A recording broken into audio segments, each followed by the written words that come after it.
So my clock says it's 3 p.m.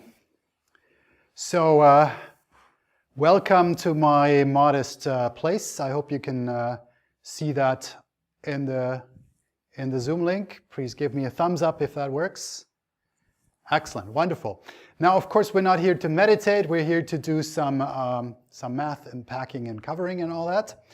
And it's my great pleasure to be there and visit you in one of the main places of packing and covering.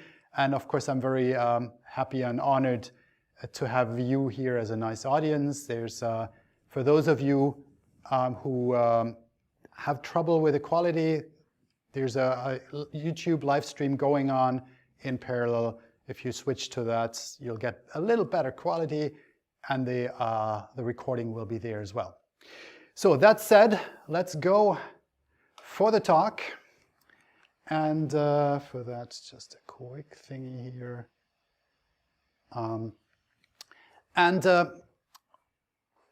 As you will see, there's been some fun work that's been done in packing and covering in geometry. And before I start here, these are images you will see. I should point out some of my collaborators, because interesting stuff is more fun when you do it with other people who have great ideas.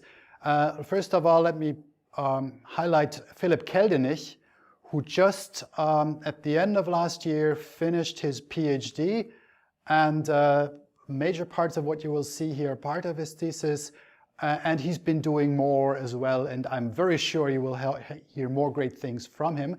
Another person that I should point out is Sebastian Mohr, who is not in academia anymore, but we still work together and do fun things like you will see these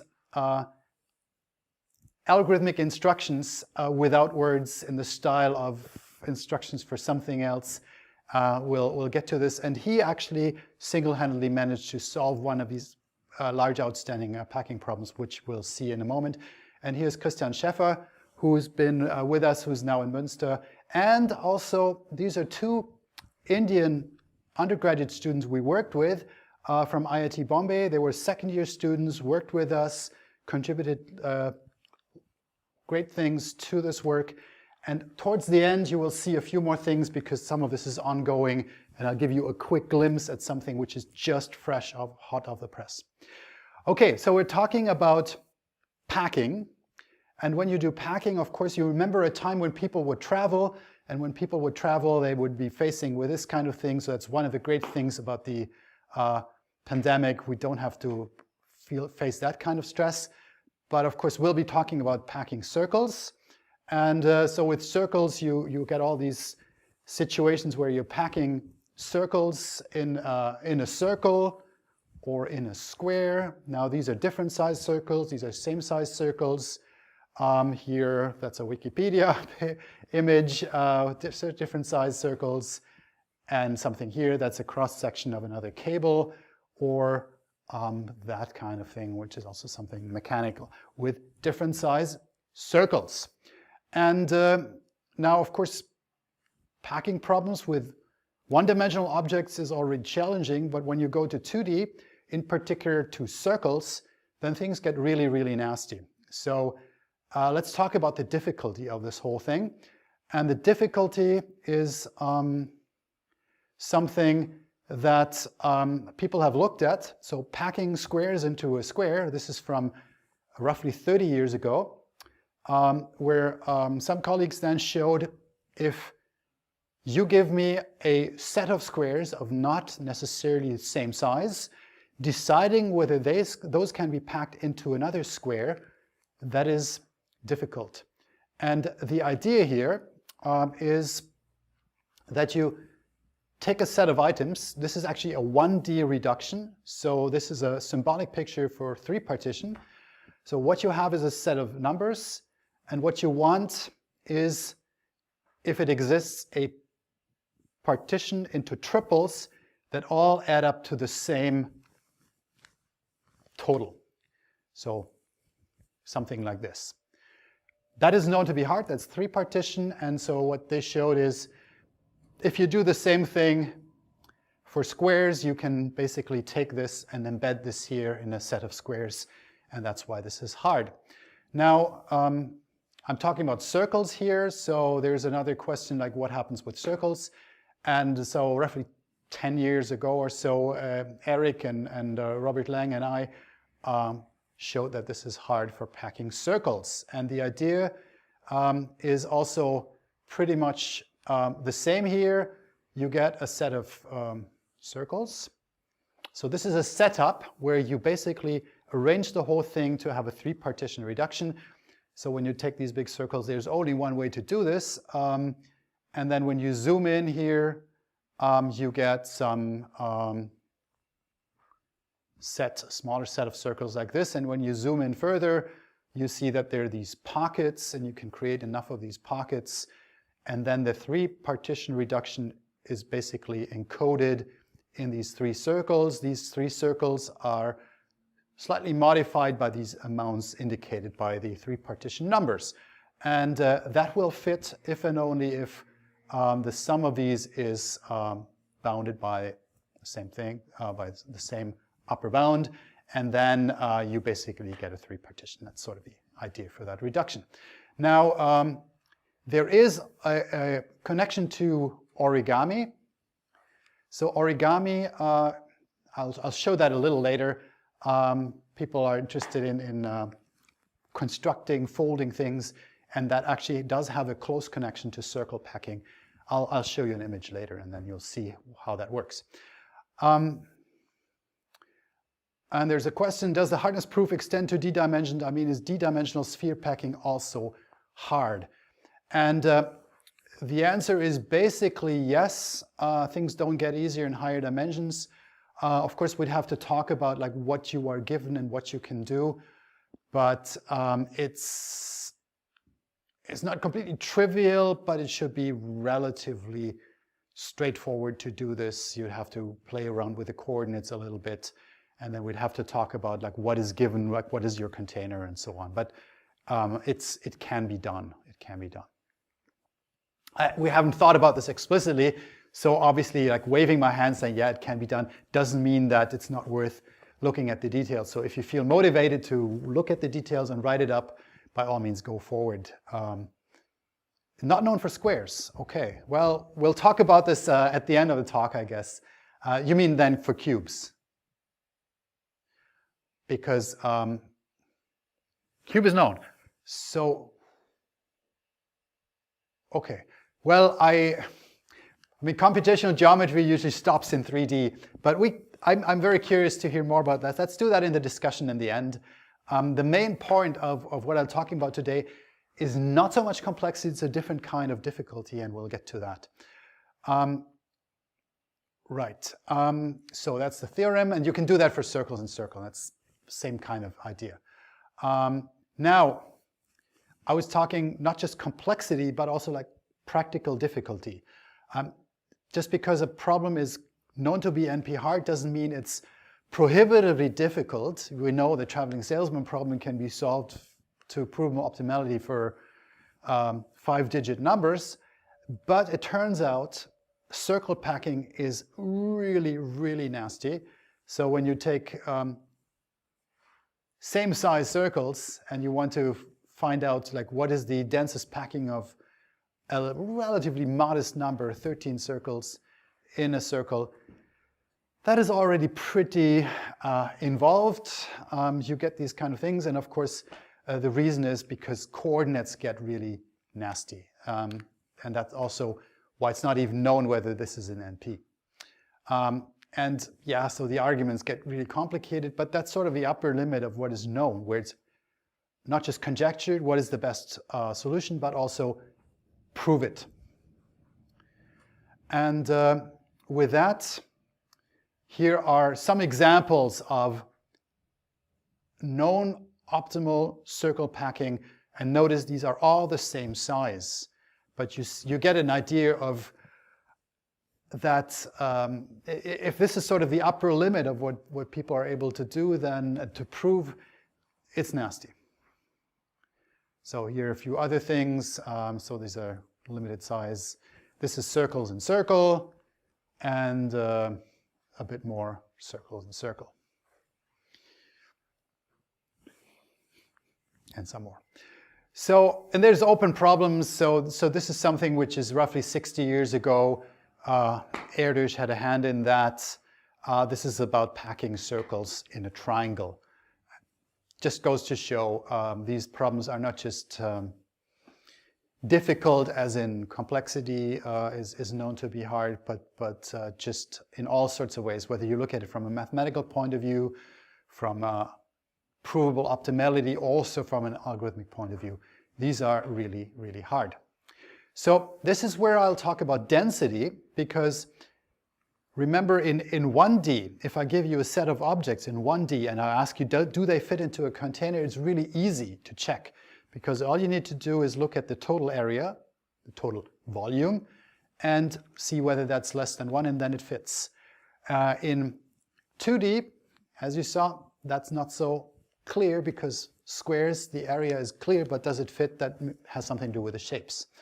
So this is where we look at some problems like this. So here I have a set of circles, not of the same size, and the question is, do these fit into this unit square? If this was 1D, you could just say, okay, what's the total volume? And the total volume, the total area here is 0.529, something like that, so definitely less than 1. In 1D, that would be trivial. In 2D, it's not clear. In 2D, now let's look at comparing that with a magic number. That, of course, has a total area of 1. But let's compare that with a magic number, and this magic number is 0.539.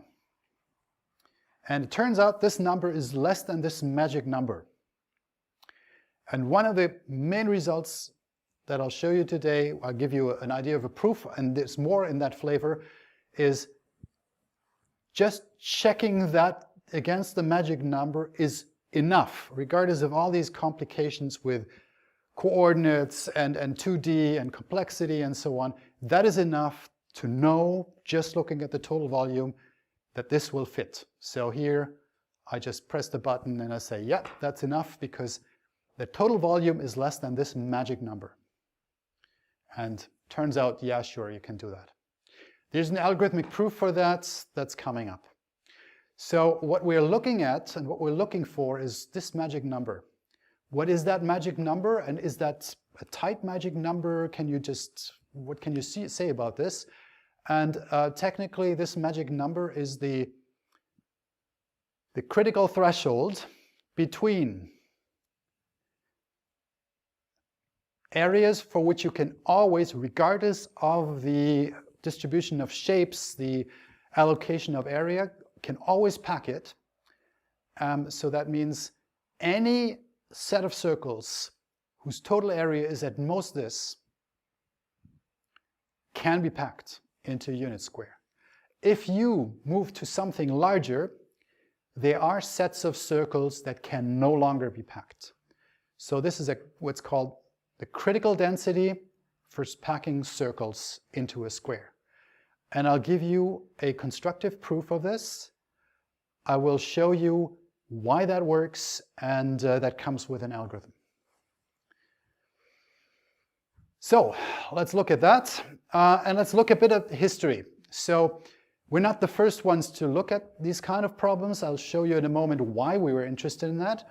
This is actually from a classic paper by Moon and Moser from 1960, from 1960s, 1967. So this has some history.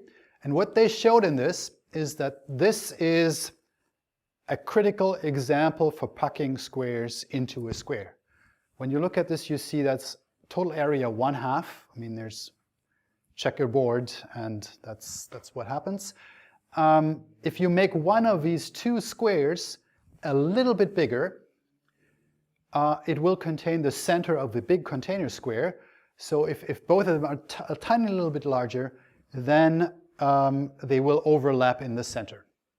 So moving it up to just a bit more means there's examples that can no longer be packed.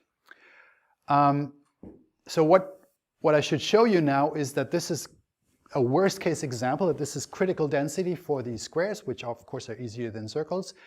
In other words, I will show you now in a relatively easy proof, this is classic results, that any set of squares whose total area is at most 1/2 can be packed into a unit square. So let's look at that. Here's a unit square. And the first thing that we do, like we often do in packing situations, we sort these squares by decreasing size, and we put them in. So that's the biggest one. And now what we'll do is we'll do a shelf packing. So that defines a shelf, and the next one that comes in gets put in here. So total height within a shelf is 1 square. And then the next one comes here, and you see that does no longer fit, so we move it to a new shelf. Up you go, defines a new shelf, here it is. And then you start packing in that shelf again. 1, 2, 3, 4, and you see that doesn't fit anymore, so you start a new shelf, and you go, and keep adding, keep adding, keep adding. And eventually there's one that doesn't fit here and doesn't fit there anymore. So now we have a problem, because now this set cannot be packed in this way. And what I'll argue now is that when that happens, so you can no longer pack it with shelf packing, the total area must be larger than 1/2. So let's look at some numbers here. So the first one has a height of x. That's the height of that shelf as well. The second shelf has a height of y, and then the combined height of all these other ones is called z, which means that x plus y plus z is larger than 1. And when you do that, okay, you have that. Now let's look at the total area that we have. And for that purpose, the total area, we just rearrange these a little bit, and rearrange these a little bit. And you see, because the ones that we are moved from lower shelves are at least as big as the ones on this shelf. So the total area in here, let's move that up as well. The total area here, the total width here, this gap is less than y, because otherwise this would have been in the same shelf. So the height here is at least z or z, and the width here is less than y. So if we write this up, that's at least z times y minus 1 minus y. And the same thing here. So that's by the same token is, come on, y times, at least y times 1 minus x. And then there's an x squared. And if we just rearrange this a little bit using the fact that z is larger than 1 minus x minus y, you get this, and you rearrange this a little bit, and you rearrange this a little bit. This is really easy. And when you look at this, you see this is a couple of quadratic terms plus 1/2, and that's obviously at least 1/2. And if that's larger, this is larger, so the area must be larger than 1/2, which means the assumption that we get something that doesn't fit means it's got to be larger than 1/2. So that's an easy proof, one-page proof, easily done. And let's move a little on. In the context of origami, where so you see there's some algorithmic approach to doing origami. It basically means you place some circles first of all, and that gets mapped to some trees, and that gets mapped to some folds, and that allows you to do more complicated shapes. For instance, animals that have more than 4 extremities. You see something like 6 here. That corresponds to packing 6 circles, because each of these circles will become something that gets folded into an arm, a leg, or an antler, or something like that. All right. Now, what we can do here is, of course, you see that's we show that it's hard, but when you do this kind of folding, then the question is, okay, how much paper do I really need? And that motivates the question, how much of this paper can I use for packing these circles? Or in other words, how big do I have to make my paper to make all these things fit? And so there was this conjecture that this, for packing circles into a square, is a worst case arrangement. It's sort of analogous to the squares that you just saw, and that's that result. So in other terms, that's sort of this in terms of numbers, and that's, you see where these numbers come from. it turns out this is 2 pi divided by 6 plus 4 times root 2, and that's the magic number 0.53901. And now there's a proof. That proof is basically something that Sebastian Mohr, my friend, co-author, former student, did in his master's thesis. This was a solo author paper in SODA 4 years ago, and that's a theorem. Now let me show you this, because that's the algorithm for this theorem, and let me quickly run you through that algorithm, and you'll see and get the idea. So first of all, you sort them by decreasing size, natural thing, we do that all the time. Then what you do is you have 2 sets, and you compare the weights, and for that purpose, basically what you do is you do a greedy splitting of these sets, where you by decreasing size, this is symbolic for the area of these circles.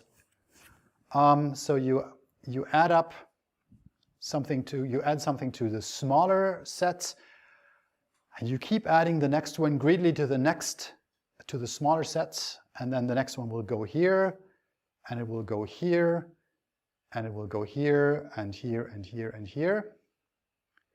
So until the end, oops, sorry.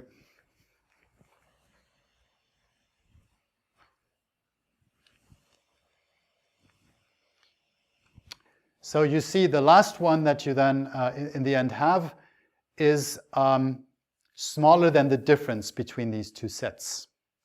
And that means these 2 sets are relatively balanced. And now you move on, because now what we're going to do is we pack these into triangle-like shapes. These circles are packed into triangle-like shapes.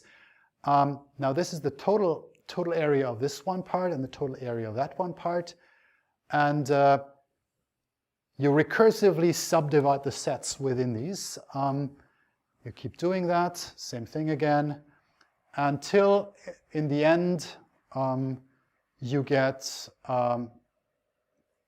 recursively, you get individual sets, which is just one circle, and you put that into this rounded off triangle, and that you do until all these circles are packed. So you do this n times, you run that recursion. And the nice thing, and that's the key observation, is when you do the split, this recursive split, the areas of the circle, of the set of circles, are proportional to the areas of these rounded off triangles. So when you do this recursively, you basically, so this is symbolic for the total area of the whole set and not just for one circle. And that just works out like a charm, and that works out like a miracle. And it is sort of an intuitive reason why this whole thing works. And of course, here's an example where you take this set and you pack it, and you get this recursive structure by subdividing it into triangular-like shapes, and that works. Now, that whole thing can also be used, here that's the whole thing for circles again. It can also be used to show, okay, I mean, that gives you a reason why this is a worst case example, because that's exactly where the triangles are balanced when you do the split. And this recursively happens just like that. The same idea can be used for packing other kinds of objects. So you see these are octagons, but the same recursive structure and the same recursive idea works, because there's a similarity where the area of the contained individual shapes is proportional to the size of the surrounding container. So that's just a scaling factor that you're using as part of the recursion.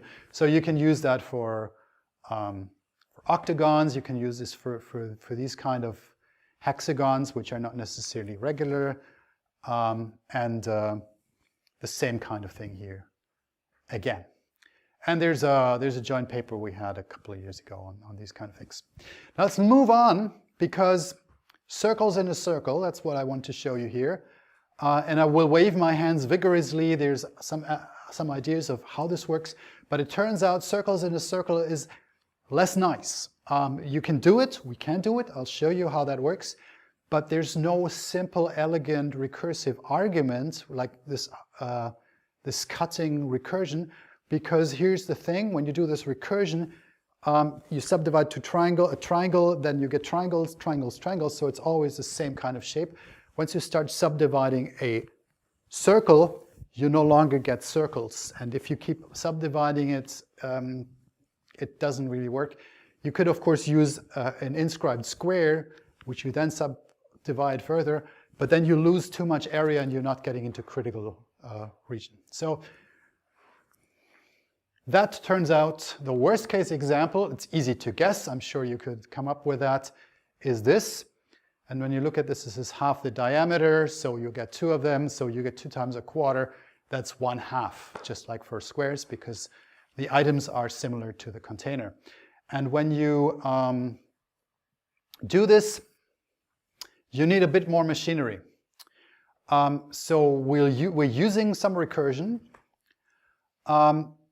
but the recursion looks at the size of these, and with a recursion you're able to knock off some cases, but then there's some leftover cases, and that's where you start packing along the boundary.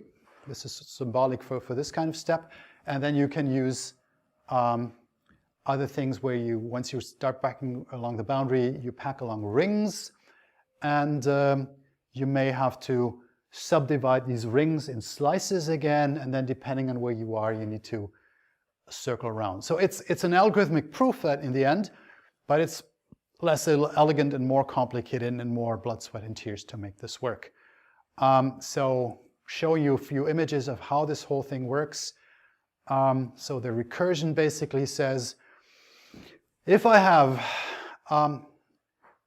something here which is large, a couple of relatively large circles, if this is 0.5, you know we're in the critical terrain. So if you have 2 large circles and the rest is small, then what you can do is you use recursion. You say, yeah, I pack the 2 big circles, and then I have space for an empty circle here, and then the rest, recursion, so induction, that will fit in here, that will be below the critical threshold, and it will work. That's easy. If we're a little bigger, then like if there's others which are bigger, so for instance you have 3 big ones here like this, then you need to find a way to take care of those and leave enough space for the others. So here we have not just 2 that basically eat up all the area, we have 3. We start packing them greedily along the boundary, and then we need to see how to proceed. So what we can then do is pack in the ring here. So what happens here is, so we've started doing this, and now we pack along here. So that gives us, just like a shelf, it's like a circular shelf. You pack this along the boundary, you keep going and going and going, and then you have a few more. Now this one doesn't fit here anymore, just like in horizontal shelf packing. So you move it to the next level, and that closes that shelf. Now, of course, if you have a few more things like that, that's sort of the next thing that can happen. You pack them again. And notice one thing, you're not packing just to the boundary, but you're also doing a little bit of zigzagging to be able to squeeze them a bit tighter. Now, so you see this one actually fits into that part, and that's where you start subdividing this a little further. So you see that can be further subdivided, which is something you don't do in square shelf packing. All right, so we get to this. Now we get more complicated structures here, layers of these circular shelves. And so you start arguing along here. And you do some amount of bookkeeping of how much space you're using, how much space you're wasting. So you do some bookkeeping that makes sure that the density that you achieve works out here in the right way. And that is, of course, the question here, managing this. Is there something where you can still put some stuff in here, or do you need to do something else depending on here or here? What happens? So then you see, then you start packing into this intersection again. And things can get a little more colorful and a bit more complicated when these circles get smaller and smaller. So this is sort of a kind of structure you have. What I want you to sort of get from this image is that we're doing relatively dense stuff here, and it's plausible that the density of the circles versus the environment that we're charging it to stays below that bound. So that a proof similar to what I showed you for the squares will still work. Then there's, of course, technical difficulties of analytically making this whole thing work. Waving my hands over this, there are analytic proofs for all these lemmas involved, but things get a little nasty, so I will not torture you with that kind of formula manipulation and so on, because that's something you can actually look at in a paper that we had. So this was 2 years ago, a year and a half ago in Sausage, something we did. And that's a typical result of this. Now, there's a bit more. Squares in a circle. This is brand new. This is not advertised, but it just basically, we just managed to push this through. So you see, this is the first thing that I showed you. Squares in a square, you do shelves, and that works out nicely. This is circles in a square. And yes, you saw the idea that this is that recursion with a triangular bisection and so on. And this is what I just showed you before with this more complicated shelf, circular style and all that. That's circles in a circle. So that's 1/2, that's 1/2, that's 0.53 and so on. And there's, of course, one case missing, which is squares in a circle. And that's the breaking news. There's a result we have. That is the critical arrangement for squares in a circle. And this paper with a couple of other people, there's Philip again, and there's Kristen again, but Linda Kleist also joined us, and 2 other Indian undergraduates who've been working with us. And they have all the right to be proud. That just got accepted into the upcoming Sausage. So that is the critical arrangements for packing not necessarily same size squares into a circle. That's not all, because when you pack things, sometimes you also care about covering. And we have some results. Actually, we have some, I should say, very surprising results. This is basically the summary of what we have with covering rectangles by circles. And because being conscious of time, I remember Janusz telling me, yeah, you should aim for 45 minutes. You will see that curve again, and you will see this kind of thing again. And for this, I have prepared a video with voiceover and animations that gives you an idea of how we were able to establish the critical density for covering rectangles of arbitrary skew by not necessarily the same circles. You will see there's also a lot of interesting stuff on using computers for this kind of proof. Consider a rectangular lawn that needs to be watered by placing a number of sprinklers. Leaving gaps is clearly a bad idea. That means covering the whole area by disks of possibly different radii. On the other hand, the total area of circles corresponds to water consumption. What is the smallest total area that always suffices, regardless of the size of disks? This may depend on the aspect ratio, or skew, of the rectangle. In the following, we will give a precise characterization of the critical area as a function of rectangle dimensions. Formally, we can describe the problem as follows. Given a set of n disks and a rectangle, we will present an algorithm that places the disks such that the whole rectangle is covered. We measure the efficiency, or covering density, as the ratio of the total disk area and the area of the rectangle. The efficiency depends on the skew of the rectangle. As it turns out, this efficiency decreases monotonically until the skew hits square root of 2. Then it becomes monotonically increasing.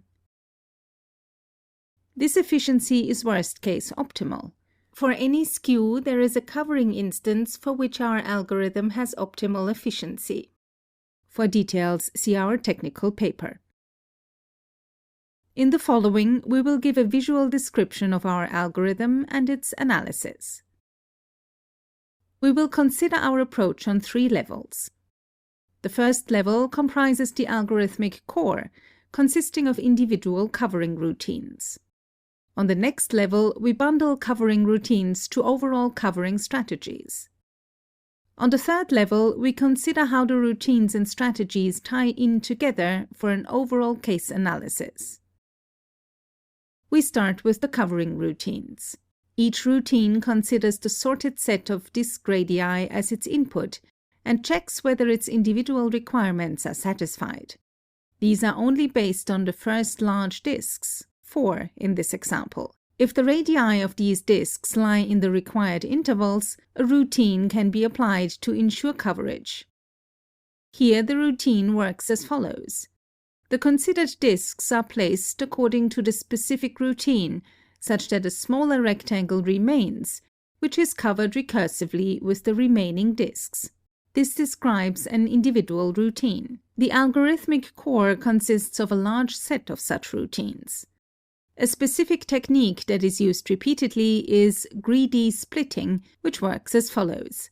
The set of disks is iteratively partitioned into 2 subsets, with the current disk assigned to the subset of smaller total area. Now the rectangle is subdivided into 2 rectangles, according to the ratio of total disk areas.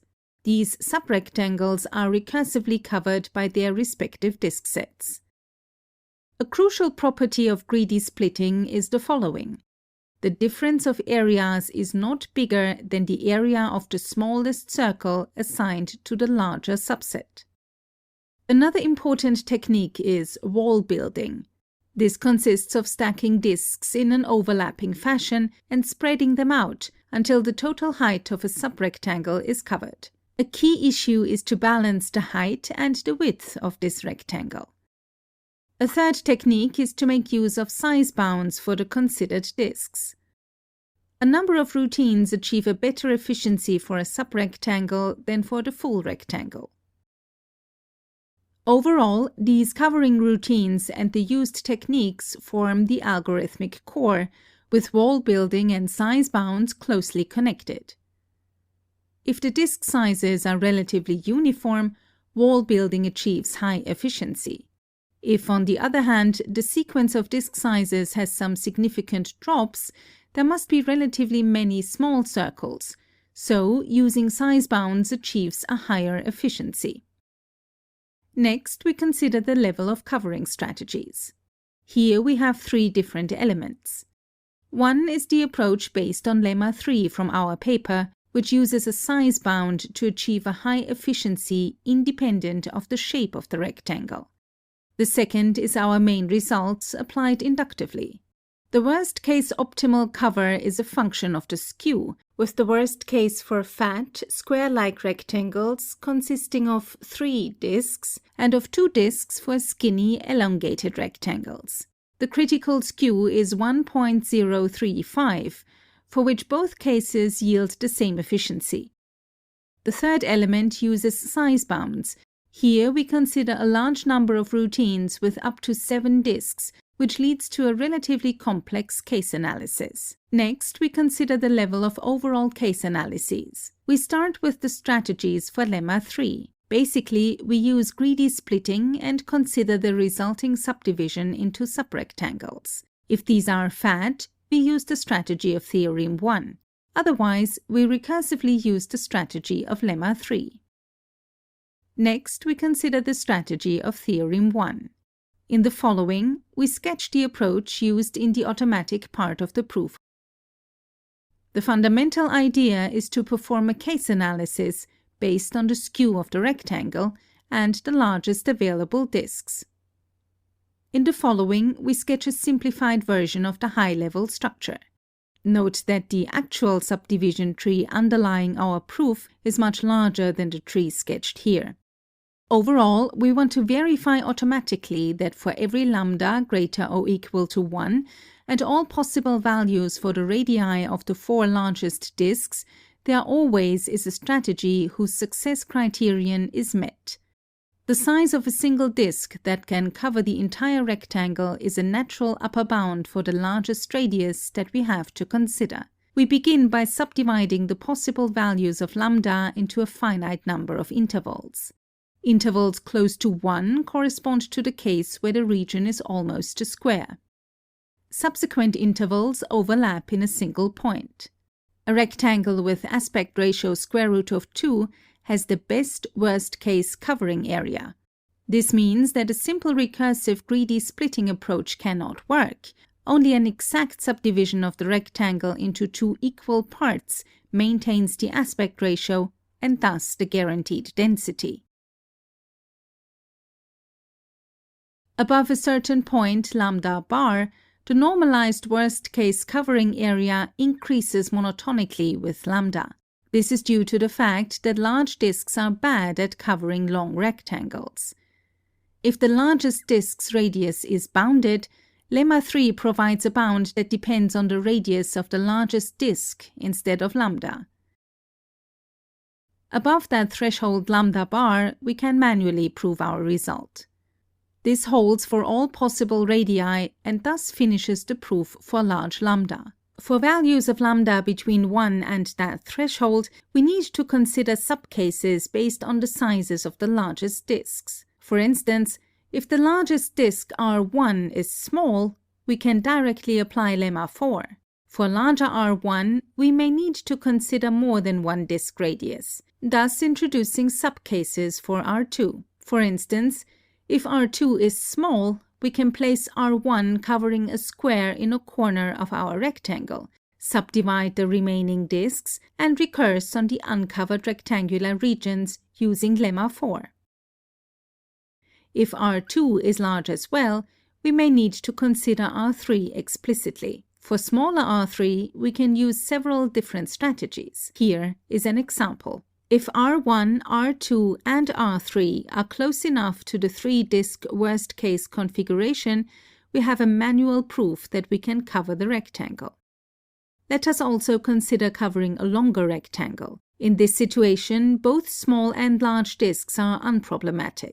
However, disks of intermediate size may cause problems.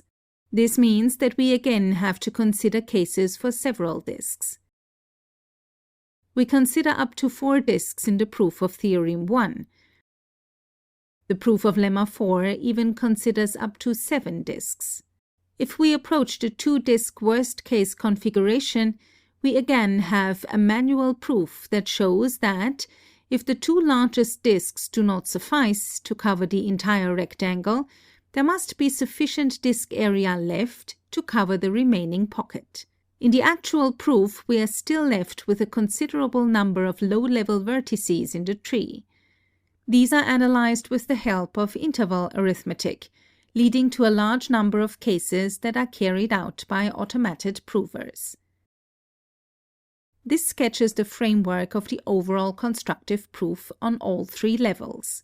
Now we describe the detailed mathematical arguments used in the actual proof. This uses 3 tools. One is induction, based on the recursive nature of the algorithm. The second part is a number of manual proofs for cases in which the total disk area is large enough to satisfy the requirements of the used strategies. The third part is a computer-assisted case analysis based on interval arithmetic. For our purposes, this works as follows. As an illustrative simple example, we describe a routine for verifying the first 2 disks in a direct manner without recursion. These 2 disks are placed according to the routine. All other disks are then placed recursively. We consider the parameter space of involved disk sizes, which is two-dimensional in this case. Each point in parameter space corresponds to a pair of radii for the disks. Now we subdivide the parameter space into many small subpieces and deal with each piece separately. Each horizontal variation corresponds to a modification of the red disk. Each vertical variation corresponds to a modification of the green disk, while a diagonal variation corresponds to modifying both disks at once. For a general statement for the considered subpiece, we assume without loss of generality that the involved disks are of minimal size, which corresponds to the lower left corner in our example. For this pair of disks, we check automatically whether the considered rectangle can be covered by one of the other routines. Overall, our automated proof checks a huge number of cases by subdividing parameter space into a huge number of subpieces with at most 7 disks. For these, we check individually whether one of our routines achieves coverage. We summarize. The proof works inductively, manually in some parts and computer-assisted for a large number of cases. The induction follows from the recursive structure of the algorithm. The proof of lemma 3 is completely manual. The proof of theorem 1 is manual in some parts and computer-assisted for many cases. The proof of lemma 4 is similar to the one for theorem 1. The involved routines involve a larger number of disks, up to 7, so the considered parameter space is higher dimensional, leading to a very large number of cases. And that gets me to the end of the presentation. So what you saw is critical density for packing objects into a container in geometry, and also this curve, which was sketched in the video, how to prove that. It's this curve that is the threshold between what is sufficient to cover and what is not.